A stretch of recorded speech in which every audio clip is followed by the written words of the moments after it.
Okay, mayong mudto na usab kanatong tanan Luzon, Visayas, Mindanao. Mayong mudto Philippines, mayong mudto world, mayong mudto universe. Ana na punta manghigala dili nga atong tulumanon sa kahanginan CONA Catechesis on Air ug ako lang gihapon kini ang iyong ubos nga alagad Reverendo Padre Edwin Academia Acaba. Bino adlaw na usab karon nga Martes, no, pitch sa science na kini sa bulan sa Agosto tuig 2024. Padayon kita makigala sa atua nga mga buhat tuno ni ining kabuntuhon, no? Bueno, adlaw karon nga Martes ha. So ubay-ubay manghigala nga itong mga buluhaton, no? Biskay sugod malagi sa bulan. No, unya kami diri sa Ayungon, no, mo kuan na may ag sa bulan sa Hulyo medyo busy-busy mi gamay. Kaya kami magud mo-host sa kining Vicarial Fiesta namo. So karon mupurma-purma na sa bigbalik sa among mga programa sa parokya. Usa sa mga programa karon namo diri sa parokya namo mao kining gitawag natong Sunday Catechism classes atong mga kabataan, no? Every Sunday, no? Doon na tayo mga Sunday school atong ipahigayon dito sa balang sa kabataan. Unya, padayon pud may sa amo ang programa sa BEC nga among gi-incorporate sa amo ang kasaulugan sa pulong, no? Kay kada kipaningkamutan man namo nga ang mga kabaranggayan aduna gyud kani mga chapel based mga barangay chapels na adunay kasaulugan sa pulong. So before or after sa kasaulugan sa pulong amo nga ipahigayon ang kining gitawag natong Bible sharing, no? Kining liturgical aspect sa BEC, no? O niya madugay ani amo na pong ipasulod ang developmental and then paghuman transformational. So hinahinay ra may gala sa amo ang matud pa pag-implement sa BEC sa amo ang parokya diri sa Ayungon. O niya paningkamutan pud namo ang amo ang mga kabatan-unan diri nga ma-develop pud namo. So muna nga every paningkamutan namo nga every second Saturday of the month aduna gathering, no? Kay ug third Saturday of the month amo man ang gigahin alang sa mga katekistas, no? Mga follow up sa atua nga mga katekistas sa ilahang gipahigayon o sa mga Sunday school. Unya every fourth Sunday follow up na pod sa mga kalihukan sa BEC. So ingon di ana takabisi manghigala unya sa second Saturday of the month, no?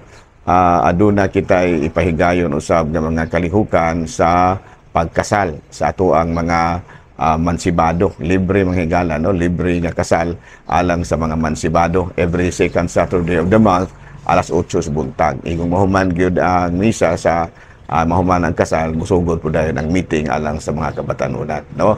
Masabado ra gyud manghigala, libre gamay, no? So ingon di ana ang ato ang parokya sa ato apod nga sa ako pong commission manghigala sa Commission on Migrants. Natapos bag-ong pagyanamong natapos ang paghatag og orientation seminar sa mga kining city chapels, no? Sa barangay mga barangay mga parishes gani dyan, no? Mga parishes sa syudad, ubay-ubay naman ni sila. So muna nga after this ipahigayon na din namo ang nagkalain-laing kalihukan alang sa mga OFW families, no? So as of now medyo busy patagamay, no? So ubay-ubay gyud manghigala unya ato di ay nga timbayaon usab ug mahimudto ang ato ang talahurong obispo no Bishop Julito B. Cortez, ang atong mga kaparian lukop Kabisayan ug Mindanao, most especially ang akong mga kaubang pari diri sa Diocese of Dumaguete, no? Unya karon di ay pizza 12 hangtod sa 14 riining bulana ayaw mo katingala og wala mi diri ha.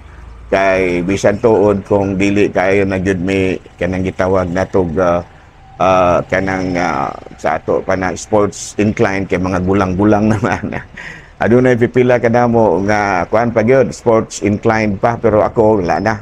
Di na mahimog lugso na to ni atong lawas nga medyo kango na 65 years old na baya. So ang amo ana lang is ginagmay na lang nga participation, support na lang mga sana prayer support sa mga players natong mga batanon, no? So that will be anto na muna himuon mahigala ang amo ang annual dili by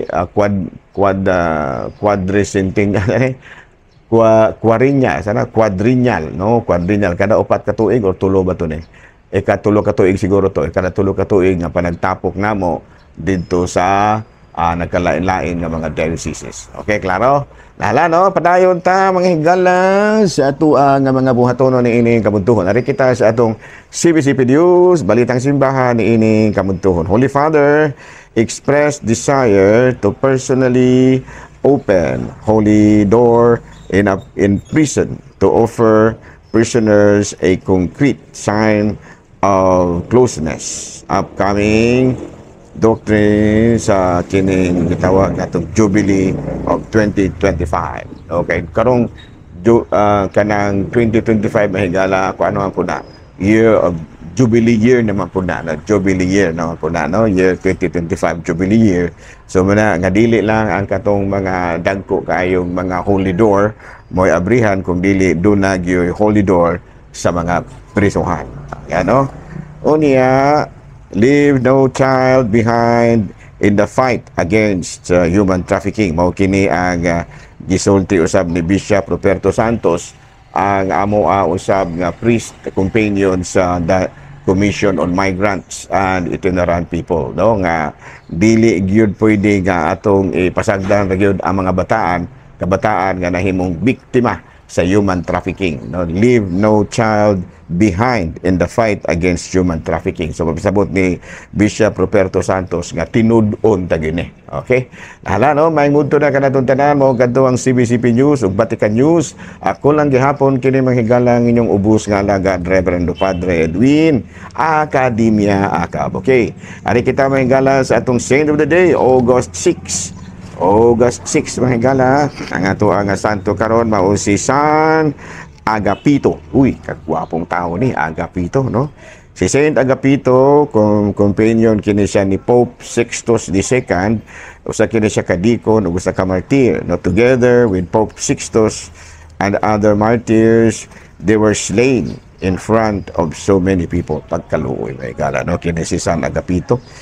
They were martyred in front of so many people. Gipang patay kini sila mahigala because of their being Christians. No, pagkalisuda, no?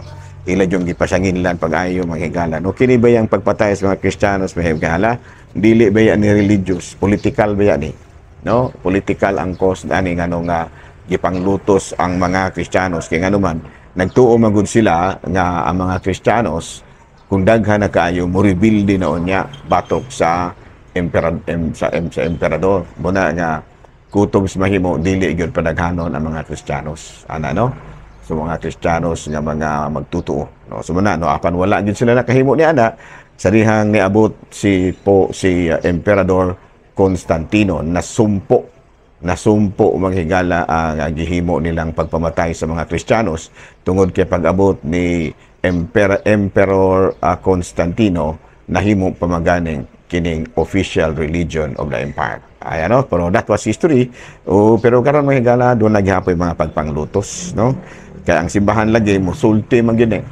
No, ang Catholicism mo kuan man gini, mo padayag man gini kung unsay kamatuoran mo na nga aduna paghihapoy mga nasod nga gilutos pagid gihapon ang Kristyanismo. Tangan salamat o padayon ta mga igala ato dahil nga timbayaon og maayong udto ang atong talahurong obispo Bishop Polito B. Cortez, station manager nato si Father Ram diri sa Sibulan og station manager po nato dito sa Actin Basay si Brother Elmer Lugatiman. Okay. Hala no, ano na kita mga higala sa ato wala na lahat tayo joke mga higala. Kumusta naman ganong puding? Ay okay ra ko kayo pa dahil. Ikaw pa dahil. Medyo okay na lang. Okay na lamang taani. Abi to mahigala no kini magkagulang na ta dili gina mawala nga aduna na gyud mga ginagmayng mga sakit-sakit lutahan, no, sakit-sakit mahigala sa ato ang kining ato ang mga lutahan gyud dali na kaitang kapuyan pero sugo gihapon sa dakong pagtuog pagpangalagad padayon ra gyud gihapon ta sa ato ang magpangalagad, no. Ako mga kauban sa una mga higala tag-as kay mga buhok, no, mga gwapo kay nagbuhok. Apan karon mga higala sinaw na kayo gulo. sinaw pas kini silaw sa adlaw. Okay now, God in His part wanted to communicate His own divine life through our Lord Jesus Christ yourself. So aray na ta mga higala sa ato nga proper catechism. Matod pa dire, no? God is in His part wanted to communicate His own divine life through His only begotten Son. So, dili ta malimot mahigala, ha, basic yun na, no? Basic yun na nato nga pagtulunan sa Katolikong simbahan nga ang Ginoong Amaha, ang langitong Amahan, nagpadayag sa iyang kaugalingon kanato, pinaagi sa iyang bugtong anak. Sa ato padiha, sa ato ang sa mo nang maingon siya nga ako ug ang mo nang naingon si Kristo, ako ug ang akong amahan usara. Ngano man tungod kay may ani man siya tungod sa kabuton siya nga amahan nga gustong ipadayag ang iyang kaugalingon pinaagi kang Kristo. Ato kanang mabasa mahigala sa Efeso kapitulo 1 bersikulo 4 hanggang 5. Sa wala pabuhata ang kalibutan, gipili na kita sa Dios diha kang Kristo aron mahimo kitang banlaan o walay sala sa iyang atubangan. Daan ang gitakda sa Dios nga himuon kitang iyang mga anak pinaagi kang Kristo. Mao kini ang iyahang kagustuhan, no? Sa ato pamamahimo kitang anak sa Dios pinaagi kang Kristo. Nung ano man tungod kay ang pagtulon-an ni Kristo ang atong Ginoo maghimo kanatong mga sinagok nga mga anak sa Dios. Muna nga atong tawgon, munang niingon si Kristo nga tawgag yun ang langit ng amahan o amahan. Okay, mga sinagok naman mo. Ano? O niya, ang ato ang pagbasahon nato sa Roma, Kapitulo 16, versikulo 20, kung unsay mahimong masayran, mahitungod sa Dios, wala matago ngadto sa mga tao. Kaya ang Dios gayod, mao'y nagpadayag niini ngadto kanila. Sukat mabuhat sa Dios ang kalibutan, tinaaw kaayo nga nakita diha sa iyang dili makita nga kinaiya nga mao ang iyahang gahom nga walay katapusan ug ang iyang pagka-Dios wala na ikapangatarungan, no? Sa ato pa wala na kay ikapangatarungan kung dunay mo ingon nga ang Dios mao naghimo nga nagpadayag sa iyang kaugalingon pinaagi kang Kristo. So pero ang pagpadayag sa Ginoo sa iyang kaugalingon diha kang Kristo dili diha no, dili diha no, kana bang dili ba og sa ato pa na in one event, no, nga padayag dayon mo na nagsugod kini panahon pa ni Adan ug ni Eva, no, nga gipadayag na sa Dios ang iyahang pagka-Dios sa iyang paghimo sa kalibutan, paghimo niya ni Adan ug si Eva. Aba nagpakasala man lagi, no, kini si Adan ug si Eva nasayod man ta ana, no, nagikaon ni Adan ug ni Eva ang ginadili nga prutas nga mao ang mansanas. In other words, ilahang pasulabihan ang ilang tawhanon nga kanang inklinasyon, ang ilahang tawhanon nga kahuyang mao nga nakasala kita sila. Muna punta, no, sa atong kinabuhi dili po ta magpasagad sa atong tawhanon nga kailibgon. Pareho di sa Adan ug ni Eva nga nadala si Eva sa kailibgon sa mansanas. So kita po dili po ta kay magpadalagid, no, maayo nga kanunay gid kitang mutang sa ngalan sa Ginoo. So muna nga gipadayag sa Ginoo ang iyang pagka-Dios sukad pa sa panahon pagani nila ni Adan ug ni Eva, no. Unya padayon niya kini nga gipadayag panahon usab ni Noah sa diha nga adunay kobenante nga gihimo ang Ginoo ngadto kang Noah, no, nadili na gayud niya ganunupan pa ang kalibutan. Ang wala na niya pagkalibutan. Unya pagtimaan sa mauniya nga matud pa kasabutan nagpakita ang usa ka bangaw. Klaro? Mura so moladungan nato ni mga partiha mga gala sa atong katikisim sa Katolikong simbahan. Tungod kay ang gyud natong barugan ang pagtulunan nga gitulo sa simbahan nga si Kristo mao ang katumanan sa panaad sa Dios na makiguban kanato. Dili lang kay karon lang kung dili hangtod sa hantod tungod kay si Kristo padunay gipadayag pinaagi sa iyahang gitukod nga simbahan. Pero balikan nato na, ha.